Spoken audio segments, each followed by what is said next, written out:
Que a paz de nosso Senhor e Salvador Jesus Cristo esteja entrando no seu lar através desta mensagem. Amém.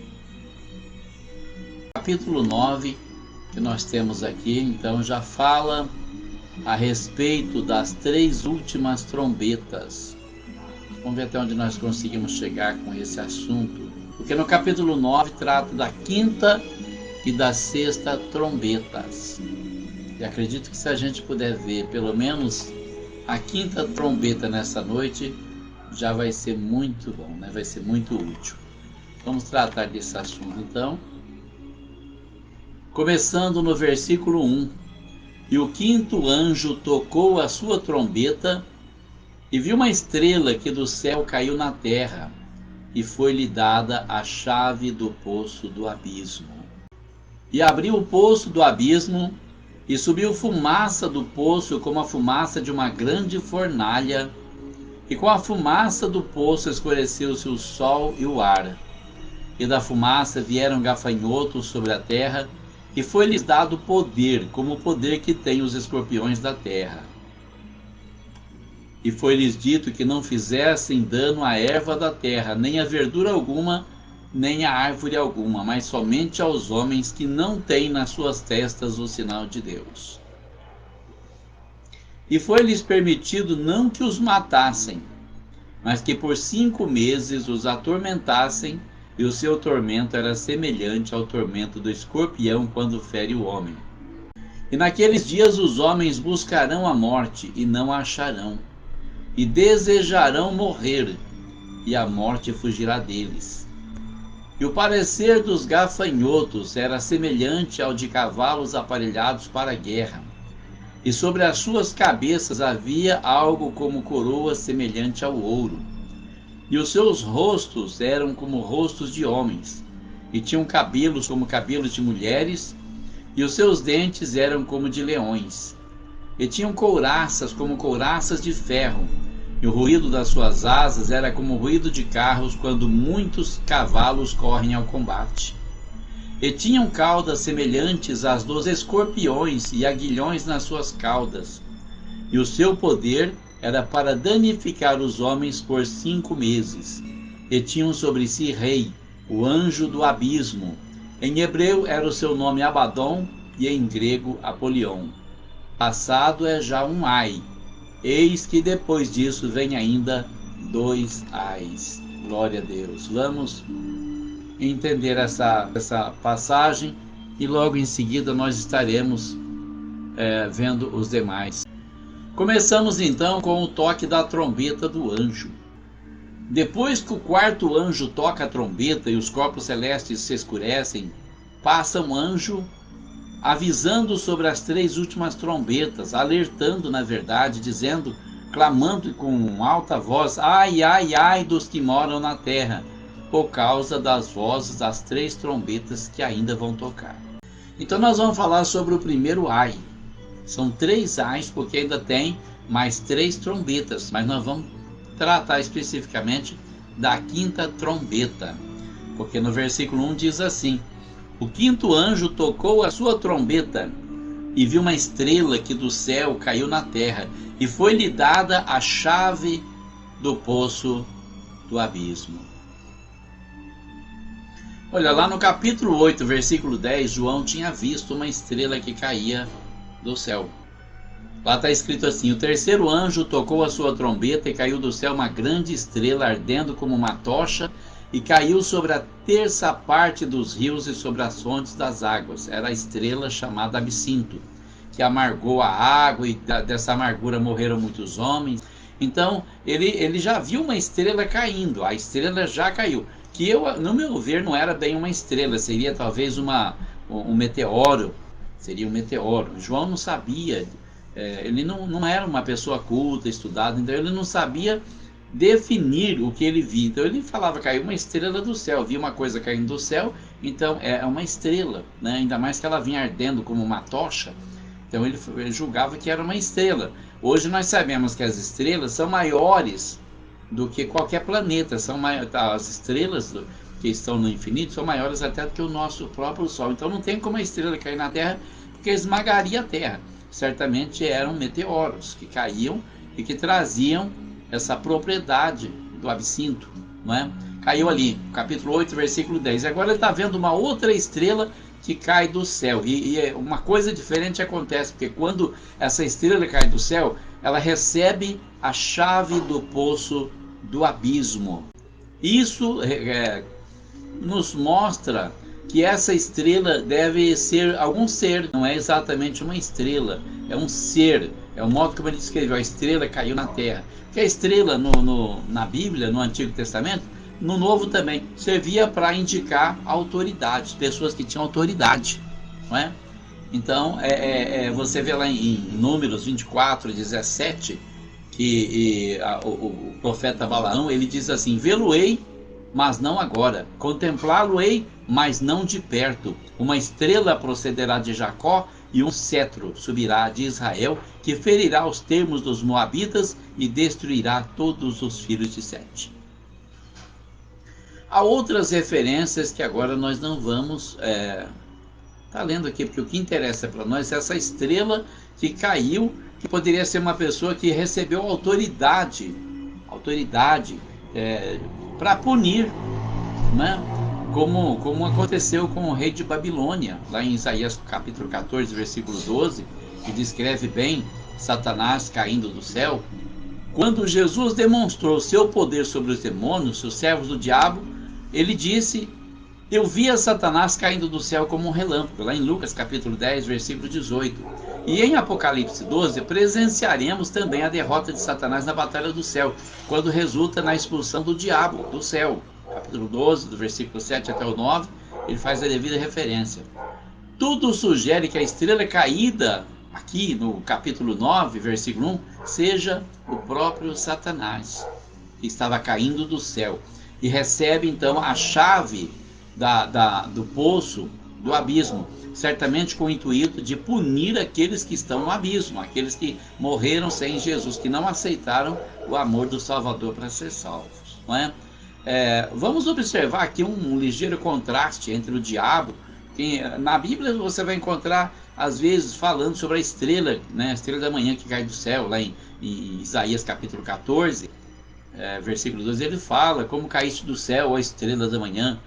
E lá em Apocalipse também nós vamos ver falar que Jesus é a estrela da manhã. Mas há uma diferença tremenda, porque a estrela que cai do céu aqui, ela traz trevas, ela não traz luz. Jesus é a brilhante estrela da manhã, conforme está descrito em Apocalipse capítulo 22 e versículo 16, ele diz: eu sou a brilhante estrela da manhã.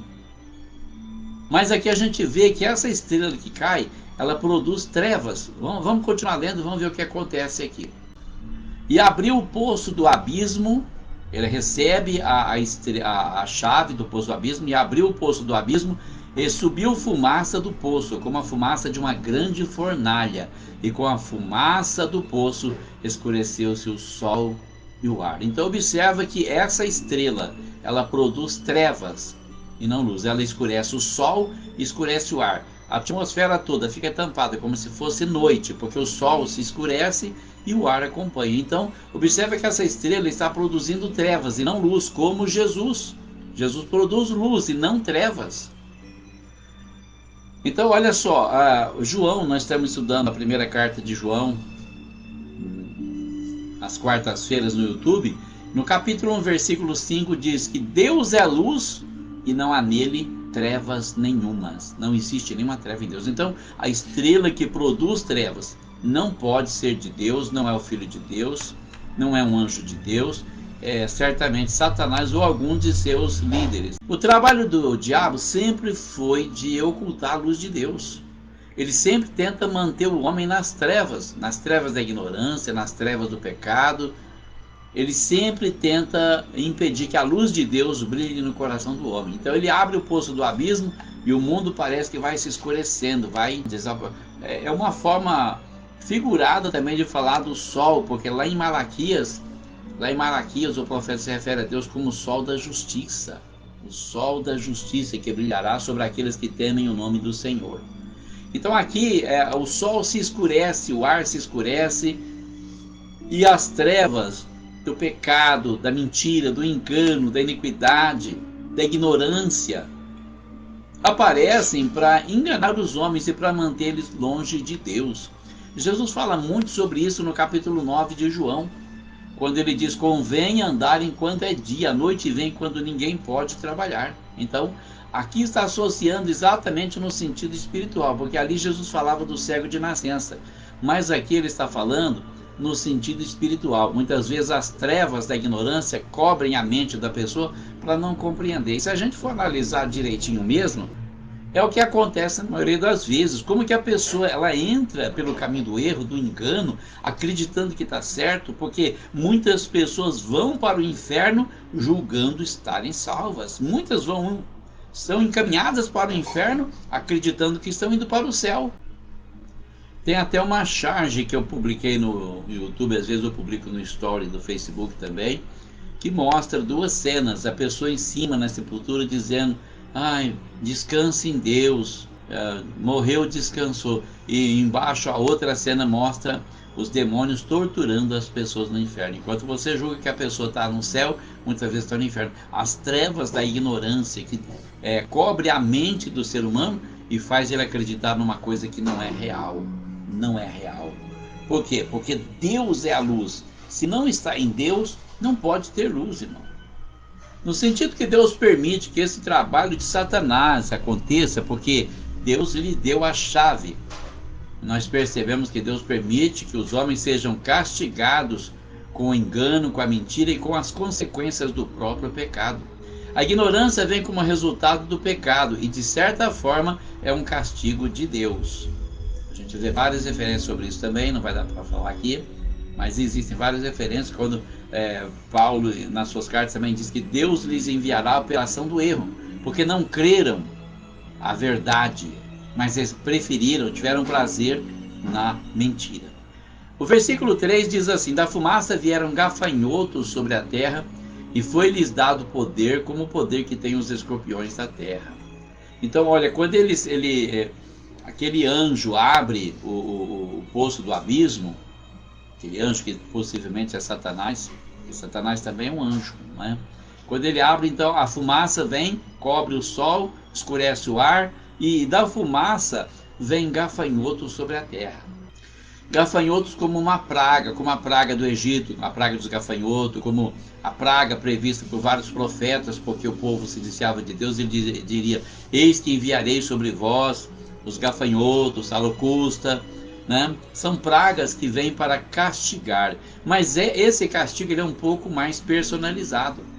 A gente pode observar no Antigo Testamento que os gafanhotos são usados como praga de Deus. Deus manda a praga para corrigir as pessoas. A oitava praga do Egito foi a praga dos gafanhotos. E eles aparecem também na oração de Salomão, quando ele está dedicando o templo, lá em 1 Reis, capítulo 8, verso 37, e como exemplo de praga na aliança de Deus com o filho de Davi, Salomão, em 2 Crônicas, capítulo 7, versículo 13. Existem outros exemplos, né, que nós não vamos citar aqui. Mas olha só o que acontece com esses gafanhotos. É-lhes dado poder como o poder de escorpiões. Eles recebem o poder de escorpiões, ou seja, aquele poder de ferroar alguém. Os gafanhotos, eles não são insetos comuns que vêm para devorar as plantações, eles vêm para castigar os homens. Recebem um veneno, como o veneno de escorpiões, que é apenas para atormentar e não para matar. Eles vão atacar os homens, mas eles não têm poder para matar, mas só para atormentar o homem. A gente observa na Bíblia que serpentes e escorpiões são tipos do poder do diabo. Em Lucas capítulo 10, versículo 19, Jesus diz: eis que vos dou poder para pisar serpentes e escorpiões e toda a força do inimigo, e nada vos fará dano algum. Então a gente precisa ficar atento a esses sinais, que a palavra muitas vezes vem de uma forma figurada, e nós precisamos ter interesse em estudar, em conhecer a palavra de Deus, ou não vamos entender nada. No versículo 4 ele diz: foi-lhes dito que não fizessem dano à erva da terra, nem a verdura alguma, nem a árvore alguma, mas somente aos homens que não têm nas suas testas o sinal de Deus. Então observem que, de certa forma, além de castigo, é também como se fosse um alerta divino, olha, você precisa se converter, tem que mudar de vida, ou você vai sofrer o castigo, porque é dito aos gafanhotos que não estraguem a erva da terra. Não é para comer verdura nenhuma, nem árvore, nem folha, mas para atormentar os homens que não têm nas suas testas o sinal de Deus. Essa praga de gafanhotos, com seus ferrões, vai atingir apenas homens e não plantas. Os gafanhotos são instruídos a isso. Tão somente aos homens que não têm o selo de Deus. As vítimas deles serão apenas homens e mulheres que rejeitaram a Deus, que não pertencem a Deus, que não têm a proteção de Deus. Os homens atingidos por essa praga são aqueles que vivem nas trevas, homens que seguem o diabo e as suas mentiras, que perseguem os fiéis. Os servos de Deus são protegidos. O fato que essa praga afeta os homens na terra serve como mais uma prova de que os 144 mil são servos de Deus na terra e não no céu. Mas nós não vamos entrar nesse detalhe agora. No versículo 5 diz assim: foi-lhes permitido não que os matassem, mas que por 5 meses os atormentassem. O seu tormento era semelhante ao tormento do escorpião quando fere o homem. Então, olha só, 5 meses representa o tempo que será o castigo. Deus não permite que passe de um certo rigor, de um certo tempo. Então é dito a eles: vai castigar os homens por 5 meses. Porque tudo que Satanás faz, irmão, ele tem um limite. Tem coisa que ele não pode fazer. Deus não permite, ele não vai fazer. Porque quem governa o universo é Deus. Então o efeito do castigo não é morte, mas sim o tormento. Então ele dura 5 meses e mostra que há um período para começar e um período para terminar. E esse período ele é decretado por Deus. Deus dá instrução. É por 5 meses, tá? Então não é a última, né? Não vai ter outras pragas ainda. São formas de Deus chamar a atenção do pecador. Olha, volte-se para Deus, busque a salvação de Deus. O seu tormento era como o tormento do escorpião quando fere um homem. O escorpião ele dificilmente ele mata alguém, né? Mas quando ele inocula o seu veneno, ele causa muita dor e também ataca o sistema nervoso. Os opressores do povo de Deus haveriam de sofrer muita dor, mas não seriam mortos, porque eles teriam ainda a oportunidade de se salvar. Era um alerta, um chamado, de uma forma um pouco mais rigorosa, porque, irmão, castigo de Deus é amor. Se Deus castiga alguém é porque Ele ama a pessoa. Ele diz: eu castigo e repreendo a todos que amam. Lá em Apocalipse ele diz isso aí: eu repreendo e castigo a todos os que amam. Lá numa das cartas do Apocalipse. Naqueles dias os homens buscarão a morte e não a acharão, e desejarão morrer, e a morte fugirá deles. Então, olha que coisa aqui. Tem gente que fala assim que nessa época a morte vai ser tirada da terra, que a pessoa vai ser jogada num prédio e vai se arrebentar e não vai morrer. Não é isso que está dizendo aqui. Ele está dizendo que eles vão desejar a morte, mas não vão conseguir encontrar. Como Deus vai fazer isso, não dá para a gente definir, né? Não foi muito bem esclarecido. Mas por que os homens buscarão a morte? Por quê, irmão? Porque o tormento ali é cruel. O tormento é cruel e eles não têm para onde correr, não tem como reagir. Eles vão querer morrer, preferem morrer do que aquele sofrimento, aquele tormento, mas eles não terão essa opção também. Essa frase ela frisa a intensidade do sofrimento. Vai sofrer tanto que deseja morrer. A morte pode ser considerada um alívio pela dor que foi infligida pelos escorpiões. Eu me lembro quando me converti, uma vez eu comentava com o irmão sobre suicídio, né? Pessoa que se suicida, que havia pessoas que colocavam fogo no próprio corpo para morrer. E o irmão disse para mim: olha, tem pessoas que já estão sofrendo o fogo do inferno em vida. E ela sofre tanto que para ela aquele fogo que queima o corpo dela é como um refrigério. E aqui é quase que a mesma coisa. O sofrimento é tão intenso que os homens querem morrer. Os homens que estão sendo atormentados por esses gafanhotos. Jó também expressou o desejo de morrer quando ele se viu naquele grande sofrimento Ele desejava que a morte chegasse, ele chegava a dizer que a morte foi-lhe negada. Jeremias, o profeta chorão, também usou a mesma linguagem quando descreveu o sofrimento de Judá. Desejarão morrer, mas a morte fugirá deles. Então, olha só, bem enfatizado aqui a natureza dessa praga, tão terrível, tão tormentosa, que os gafanhotos não têm autoridade para matar, mas só para atormentar. E quando os homens procuram a morte, eles não conseguem morrer, não conseguem escapar dessa praga, porque a praga, o intuito delas é atormentar eles. No versículo 7 diz assim: o parecer dos gafanhotos era semelhante ao de cavalos aparelhados para a guerra, e sobre as suas cabeças havia algo como coroas semelhantes ao ouro, e os seus rostos eram como rostos de homens. Então, esse versículo deixa a gente meio confuso, se a gente for levar ao pé da letra, né? O que será que quer dizer isso? Olha, o parecer dos gafanhotos era semelhante ao de cavalos aparelhados para a guerra. A descrição da aparência dos gafanhotos nos lembra uma passagem de Joel capítulo 1, versículo 4 e 6, e são opressores terríveis, são inimigos fortes que vêm com uma força quase irresistível contra os homens. Você não consegue compreender o que está acontecendo, aquela angústia, aquele sofrimento, aquele tormento. Por isso é que o apóstolo João diz que o aspecto dos gafanhotos era como o de cavalos aparelhados para a guerra. Então, o que ele quer dizer com isso aqui? A cavalaria, ela tem uma vantagem enorme nos exércitos antigos que lutavam com espada, com lança, com a funda, porque a cavalaria passava por cima dos seus adversários, né? A cavalaria são dois destacamentos, tem a cavalaria e também tem a artilharia, né? Então a cavalaria atropelava os artilheiros porque eles estavam a pé, já ia derrubando seus inimigos logo, dava uma grande vantagem, né? Salomão importava cavalos do Egito para fortalecer a defesa de Israel.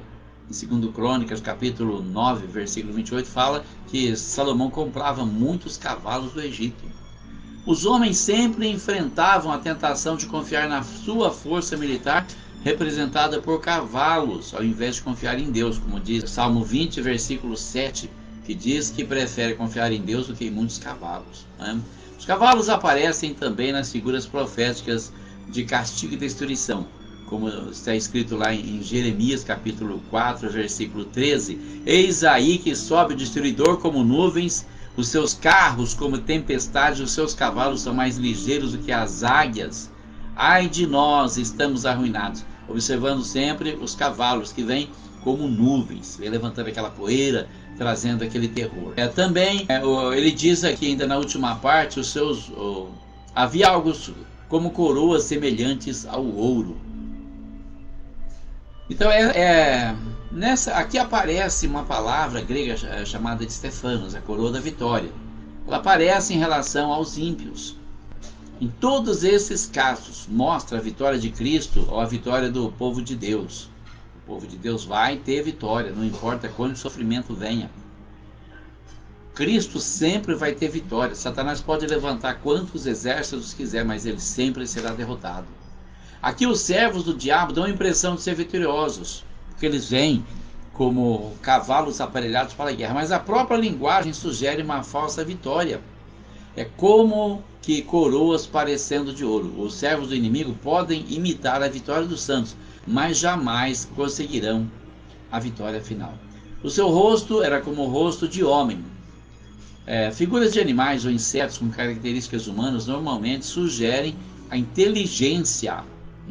Então, se era um rosto como o rosto de homem, é porque eles eram inteligentes, eles estavam preparados para obedecer às ordens que lhes eram dadas. São servos do diabo, são seres inteligentes, astutos, capazes de agir conforme as instruções de seu líder, Satanás. No capítulo 8, ainda no versículo 9, a última parte, diz que tinham cabelos como cabelos de mulheres, os seus dentes eram como dentes de leões. Cabelos como cabelos de mulheres. Puxa, o que a gente pode pensar? Que a gente vê tão grotesco, né? rosto de homens, dentes de leões, cabelo de mulheres, uma coisa grotesca. Faz lembrar um pouco da descrição do Frankenstein, de Mary Shelley, né? Aquele ser estranho que não dá para definir bem. Olha, tem cabelo de mulher, tem rosto de homem, tem dente de leão. Não são gafanhotos comuns, obviamente, vieram do abismo, como se fosse uma criação satânica. Os cabelos da mulher representam a submissão ao líder, né? Porque a mulher, ela deve ser submissa ao seu marido. Muitas não são, estão agindo errado, vão pagar o preço, Deus vai cobrar, porque é determinado pela palavra de Deus, né? Mas representa essa submissão que esses gafanhotos têm ao seu líder satânico. Pode significar a submissão dos líderes, a submissão dos gafanhotos a Satanás? Com certeza, porque eles não estão ali por acaso, estão organizados, aparelhados como cavalos para a guerra, estão ali preparados para obedecer ordens, estão numa batalha. Os cabelos femininos também sugerem a beleza, um aspecto mais suave do que a aparência de outras características que aparecem nos homens. Porque se você for observar a batalha entre Davi e Golias, o aspecto de Golias é um aspecto assustador. E aqui diz que esses gafanhotos tinham cabelos como cabelo de mulheres. Também pode ser seres diferentes, bem diferentes de gafanhoto, não é? O diabo usa coisas que parecem boas, inofensivas e atraentes para conquistar o ser humano, para enganar o ser humano. Ele sempre mostra uma coisa, mas ele não tem condições de cumprir o que ele prometeu. Ele nem tem intenções de cumprir. Ele só quer mesmo enganar, atrair para ele. Depois ele ataca com a fúria e com a astúcia. A fúria seria o rosto de homem e a fúria os dentes de leão. Dentes como de leão, mais uma figura do poder destrutivo desses gafanhotos satânicos. Podem usar a inteligência e a beleza para seduzir, mas eles mordem com a ferocidade de um leão faminto. E tinham couraças como couraças de ferro. O ruído das suas asas era como o ruído de carros, quando muitos cavalos correm ao combate. Couraças como de ferro. A couraça o que é? Era aquela veste que o guerreiro usava para ir para a batalha. Era uma veste mais resistente para evitar a entrada da espada no corpo do guerreiro. Então tinha couraça como de ferro. E os gafanhotos usavam essa proteção aqui. Tinham couraças como couraça de ferro, o que prova que eles estavam ali realmente para a batalha. Eles vieram para a batalha. Não importa o resultado, mas eles vieram para a batalha. No versículo 9 ainda, o ruído das suas asas era como o ruído de carros, quando muitos cavalos correm ao combate. Então, ruído de carros. Temos que lembrar que está falando de carro aqui, aqueles carros antigos, a biga, aqueles carros de guerra que eram puxados por cavalos. Não eram carros como os de hoje. Então, o ruído das asas era como o ruído de carros, quando o carro rodando, a roda batendo no chão, batendo nas pedras, fazendo todo aquele barulho. E quando os cavalos estão correndo ao combate. E tinham caudas semelhantes às dos escorpiões e aguilhões nas suas caudas. E o seu poder era para danificar os homens por 5 meses. Meu Deus! Imagina esse sofrimento, hein? As caudas como escorpião. Caudas como semelhantes aos escorpiões e aguilhões nessas caudas. E o poder era para atormentar os homens por 5 meses. O versículo repete as informações do versículo 3 até o 5. Os gafanhotos, com ferrões de escorpiões, eles vieram para trazer sofrimento e tormento aos homens durante o período de 5 meses. Tinham sobre eles como seu rei o anjo do abismo, cujo nome em hebraico é Abaddon e em grego Apolion. Então, olha só, eles têm um rei. O rei Apolion, Abaddon, significa destruidor, não é? O destruidor. Parece que o anjo do abismo e a estrela caída que recebeu a chave do poço do abismo são a mesma pessoa, o líder deles, Satanás. Se não for ele, deve ser alguém assim, da confiança dele para liderar esse ataque aos homens. O nome, que é dado em 2 idiomas, significa destruidor. Esse versículo é o único no Novo Testamento que usa essas palavras, Abaddon e Apolion. Deus cria, Deus dá vida, Deus edifica, causa crescimento. O diabo destrói, provoca sofrimento e morte, angústia, atormenta. engana, mata, porque Jesus diz que o diabo foi homicida desde o princípio, lá no capítulo 8 de João. Bom, esse é o primeiro ai que nós vimos aqui, né? Da quinta trombeta. Nós vamos estar analisando os próximos sexta-feira que vem. A gente tem que sentar, estudar direitinho para ver o que a gente vai falar, não é? Então, o anjo passou depois da quarta trombeta, no capítulo 8, versículo 13, dizendo: o primeiro ai, a quinta trombeta, passou. Nesse ai, nós percebemos o poder destrutivo do pecado. A arma principal do anjo do poço do abismo é o pecado. O pecado provoca sofrimento e tormento mesmo antes dos homens chegarem à morte. A gente precisa entender o seguinte: não é só o castigo pelos ferrões dos escorpiões que estão atormentando os homens, que atormentam. É uma forma simbólica de dizer que o tormento também é espiritual. Porque quando a pessoa cai em pecado, ela sabe que ela está em pecado, ela sabe que ela pecou porque ela quis, que ela escolheu o pecado. O sentimento de culpa é tão forte que a pessoa muitas vezes não encontra forças para voltar para Deus. É por isso que muitas pessoas falam: irmão, desviei há muito tempo, não consigo voltar, não acho força para voltar. Nós temos o hino da harpa cristã, o 192, que também fala que Jesus da culpa nos livrou. Então, só Ele tem poder realmente para nos livrar da culpa do pecado e nos dar chance para que nós possamos nos reerguer aceitando Jesus como nosso Salvador. Então, olha só, o pecado ele provoca sofrimento, ele provoca um tormento, tá? Então, nós precisamos compreender aqui que o pecado é uma decadência, é uma corrupção, é uma autodestruição que nós fazemos de nós mesmos.